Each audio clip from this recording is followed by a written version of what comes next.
Hello, everyone. This is Tom Fox, and I'd like to welcome you to the Daily Compliance News. The Daily Compliance News is an offering of the Compliance Podcast Network.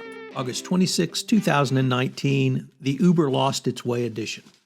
First up, today a trial judge in the great state of Oklahoma is going to announce a verdict on the first opioid case to go to trial. It involves Johnson & Johnson, which tried the case earlier this summer, and the court indicated a judgment would be announced today. So this is the first time an opioid maker / manufacturer / distributor has chosen to go to trial. Purdue Pharma and Teva both settled with the state of Oklahoma, but Johnson & Johnson did not. So it's going to be interesting to see what happens in this case. It could be a bellwether, but perhaps not. We'll definitely take a look at it and let you know tomorrow. Second, from the Financial Times, on the always great Andrew Hill on Management column, Amazon has created fulfillment center ambassadors who have taken to social media to defend the company against criticism of working conditions.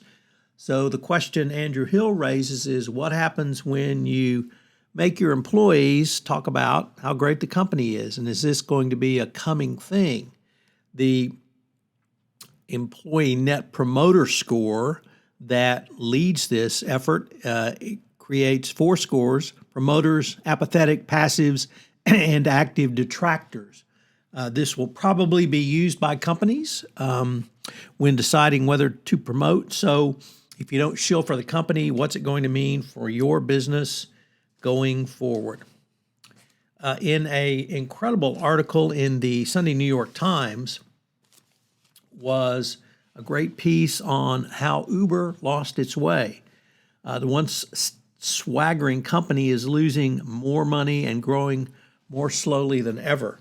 The article details the missteps, certainly made in the midlife of the company by Travis Kalanick, the founder. Of course, he did a great job in busting a large number of cartels and other anti-competitive practices in the taxi cab industry to get Uber on the street. The problem is he has not been able to sustain it. And the practices engaged in by the company led to his ouster, and the new president has not been able to really turn the corner to make the company profitable. Of course, early investors made their money, so there's not a lot of concern for the investors who bought in after the company went public. So Uber is going to be a interesting situation to watch.